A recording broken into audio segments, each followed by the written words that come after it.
नागपूरमध्ये अमरदीप टॉकीज जवळ एक धक्कादायक घटना घडली आहे। भाजी विक्रेत्यावर चाकूने हल्ला करून लुटीचा प्रयत्न करण्यात आला।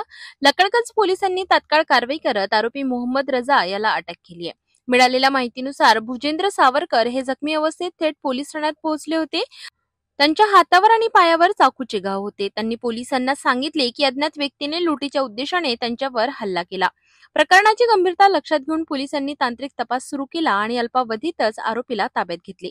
सध्या लकडगंज पोलीस या प्रकरणाचा पुढील तपास करीत आहेत।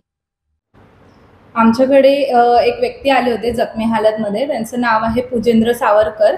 तर त्यांच्या पायावर एका आरोपीने, अज्ञात होता तो, तर त्याने त्यांच्या पायावर वार केले होते चाकूने। तर त्यांची तक्रार आम्ही घेतली। त्यानंतर त्यांनी सांगितलं की एक अज्ञात इसम होता। मग आम्ही CCTV चेक केले। त्यामध्ये समजलं की त्यांनी त्या व्यक्तीला ओळखलं। तर आम्ही त्याची माहिती काढली। त्यानंतर त्याचं नाव समोर आलं। त्याचं नाव आहे मोहम्मद रजा उर्फ राजा वल मोहम्मद युनुस। त्याचं वय 25 वर्ष आहे।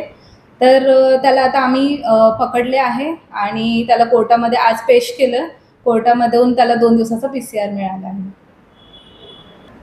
आता यापुढील तपास लकडगंज पोलीस करत आहेत। सदरची कामगिरी ही आम्ही माननीय DCP मदने सर, माननीय ACP पारवे सर आणि माननीय PI चांदेवार सर यांच्या मार्गदर्शनाखाली आम्ही करत आहोत।